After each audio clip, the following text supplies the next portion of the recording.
प्रिय विद्यार्थियों, स्नातक तृतीय वर्ष हिंदी साहित्य प्रथम प्रश्न पत्र आधुनिक काव्य की इस कक्षा में आज आपका पुनः स्वागत है। प्रथम प्रश्न पत्र आधुनिक काव्य की पहली इकाई काव्यांश में संकलित तीसरे कवि जयशंकर प्रसाद की कविता आंसू का हम अध्ययन कर रहे हैं। कल तक हमने जो संकलित जो पद हैं उनमें से 14 पदों का अध्ययन कर लिया है। उससे आगे के जो पद हैं वो आज देखेंगे। तो आइए स्क्रीन पर देखिए जयशंकर प्रसाद की कविता आंसू के पद।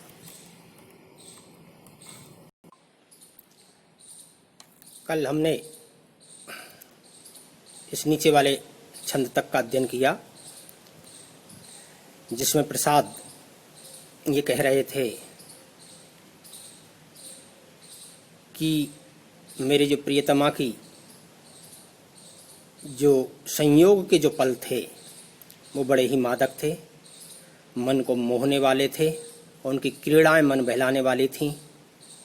लेकिन अब वियोग की अवस्था में जब संयोग के क्षणों का स्मरण करता हूँ तो वही संयोग के सुखद पल अब पीड़ा देते हैं, हृदय को झकझोर करके रख देते हैं। और देखिए, प्रेम भी जो संयोग के जो क्षण थे उसको मधुर प्रेम प्रसाद ने कहा था कि वो मधुर प्रेम की पीड़ा, जो प्रेम मधुर था, अब वो मधुर प्रेम की पीड़ा मेरे हृदय को झकझोर करके रख देती है, मेरे हृदय को पीड़ा देती है। ये प्रसंग था। अब आगे देखें, आगे प्रसाद क्या कहते हैं। नेक्स्ट पद देखें आप। अगले पद में प्रसाद लिखते हैं, ये पद देखें आप।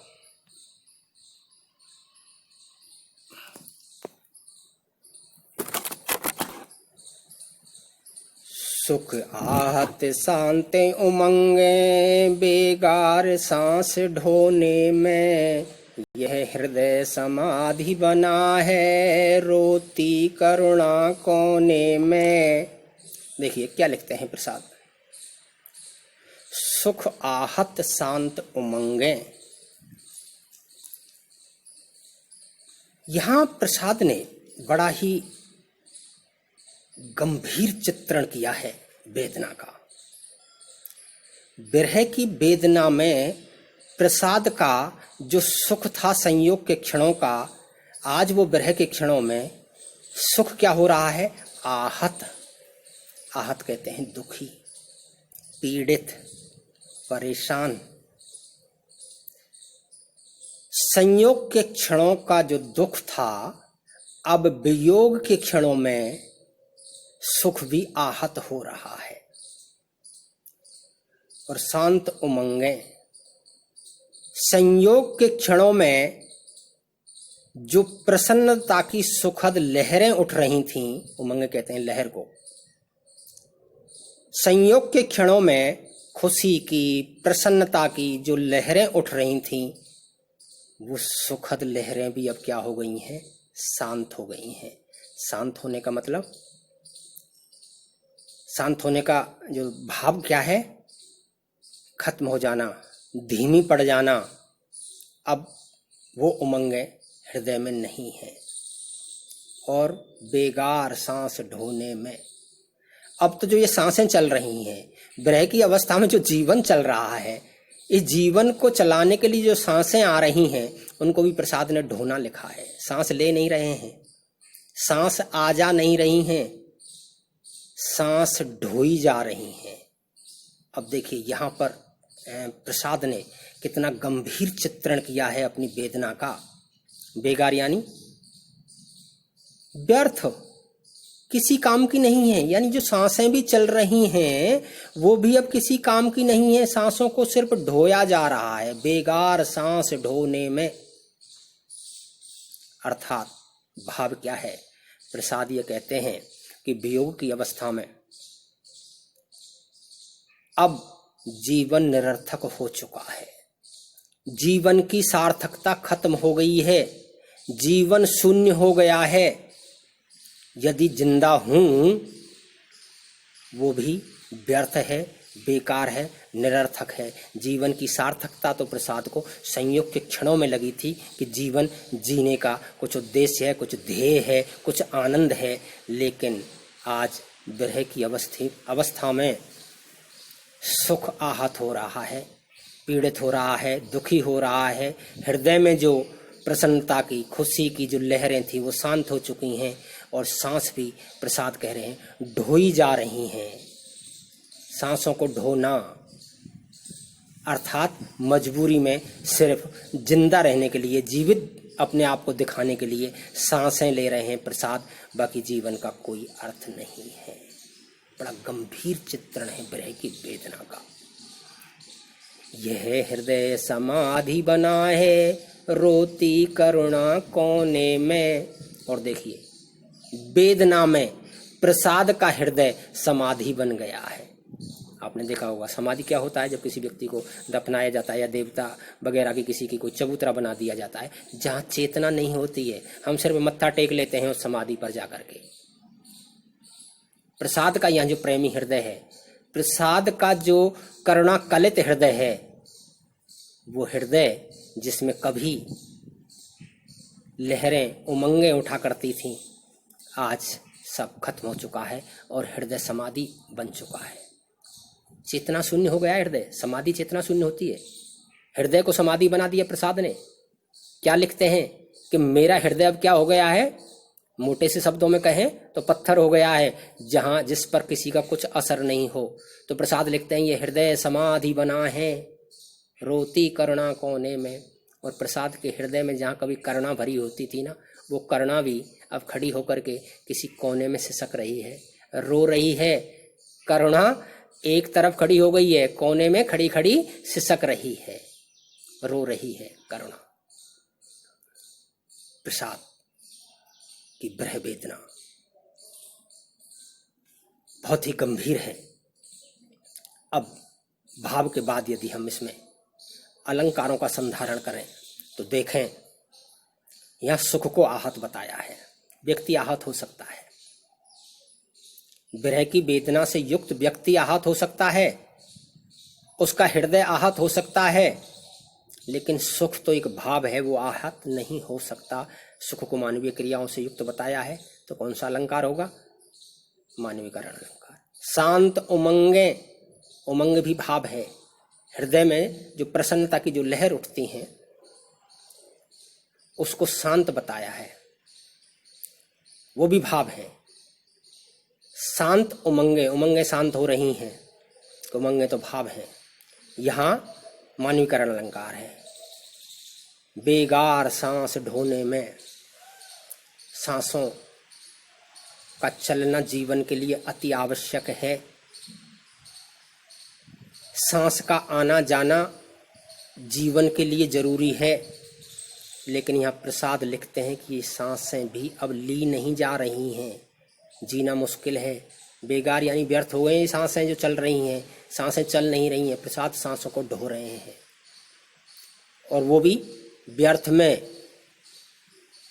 यदि किसी चीज को ढोया जाए तो उसका मूल्य तो उसे मिले, लेकिन यहाँ इसीलिए बेगार क्या है, सांसों को व्यर्थ ढो रहे हैं। और देखिए, हृदय समाधि बना है। हृदय को प्रसाद ने समाधि बना दिया, हृदय रूपी समाधि। क्या, कौन सा अलंकार होगा यहाँ पर? रूपक अलंकार। हृदय रूपी समाधि, हृदय समाधि में रूपक अलंकार होगा। और अंतिम पंक्ति में रोती करुणा कोने में, देखिए करुणा भी भाव है, उसको कोने में खड़ा होकर के सिसकता दिखाया है, रोते हुए बताया है, तो यहाँ भी मानवीकरण अलंकार होगा। इसलिए ये पद मानवीकरण अलंकार से युक्त है, रूपक अलंकार से युक्त है।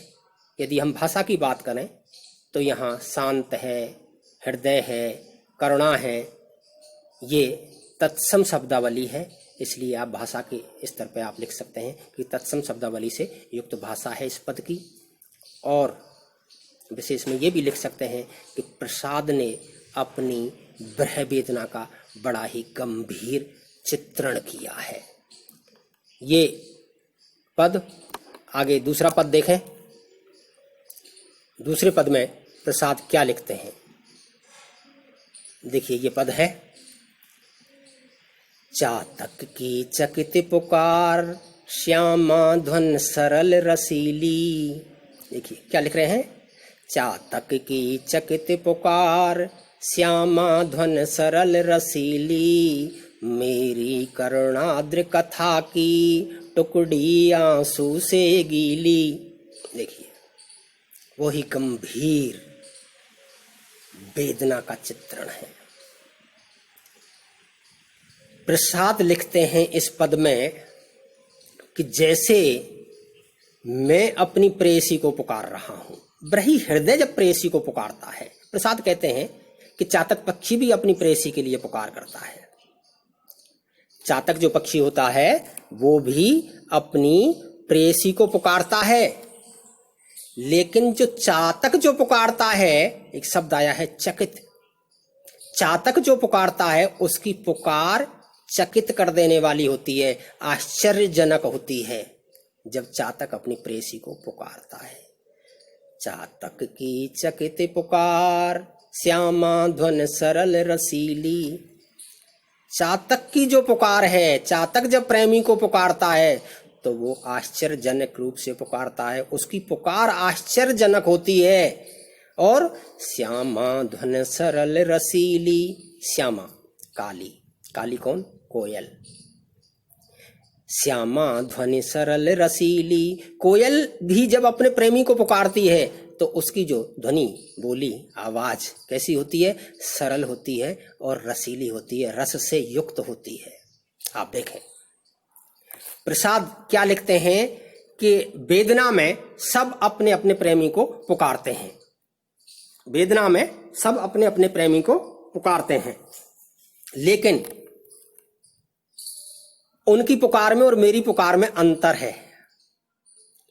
इसीलिए प्रसाद लिखते हैं कि चातक की चकित पुकार श्यामा धन सरल रसीली, मेरी करुणार्ध कथा की टुकड़ी आंसू से गीली।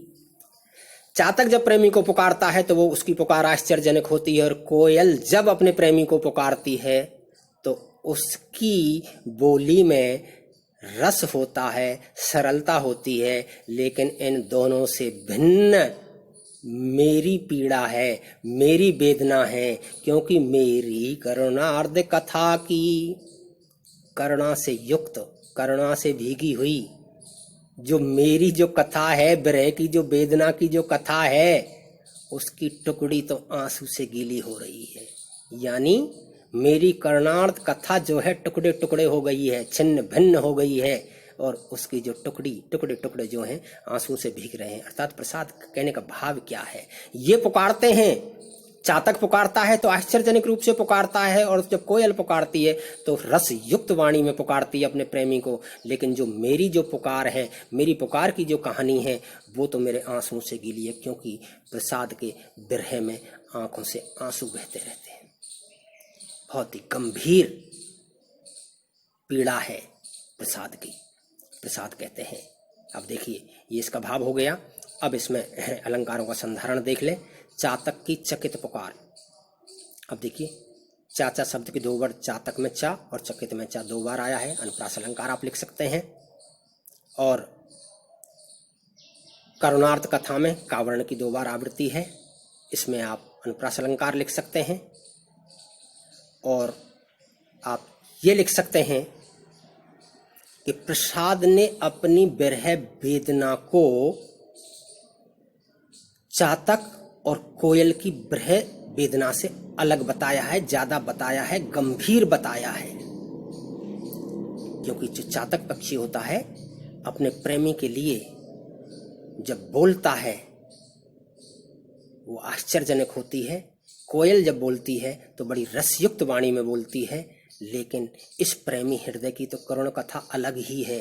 अलग क्या है, क्योंकि ये तो हमेशा आंखों के आंसुओं से ही भीगी रहती है, आंखों से आंसू ही नहीं कम होते। तो ये आप विशेष के रूप में लिख सकते हैं। और बड़ा ही अच्छा प्रकृति का चित्रण भी इसमें किया है प्रसाद ने। आप देखिए, चातक का अपने प्रेमी के लिए पुकारना। चातक पीहू पीहू पीहू पीहू प्रियतम प्रियतम करता है, और कोयल कूहू कूहू कूहू कूहू अपने प्रियतम को बुलाती है। चातक वर्षा ऋतु में अपने प्रेमी को पुकारता है, और कोयल बसंत ऋतु में अपने प्रियतम को पुकारती है। लेकिन प्रसाद का विरही हृदय वेदना की ऋतु में, वेदना के समय में अपने प्रेमी को पुकार रहा है, और उसकी पुकार आंसुओं से युक्त है, आंसुओं से भीगी हुई है। ये प्रसाद इस पद में कहते हैं। बड़ा गंभीर वेदना का चित्रण यहाँ प्रसाद ने विरही हृदय का किया है। तो जहाँ तक है आप कुछ समझ पाए होंगे, और इसमें आप तत्सम शब्दावली लिख दें कि ध्वनि है, श्यामा है, चातक है, चकित है, करुणार्ध है, सब तत्सम प्रधान शब्दावली से युक्त हैं। इसलिए आप इस तरह से साथ के साथ जब विशेष लिखें पढ़ते समय, साथ के साथ आप अलंकारों का और भाषा का संधारण करते रहें। समझ पाए होंगे आशा करता हूँ। फिर भी यदि किसी को नहीं समझ में आए तो आप कमेंट्स डाला करें और समझने का प्रयास किया करें। आज के लिए धन्यवाद। कल इसी कविता के आगे के छंद पढ़ेंगे। धन्यवाद।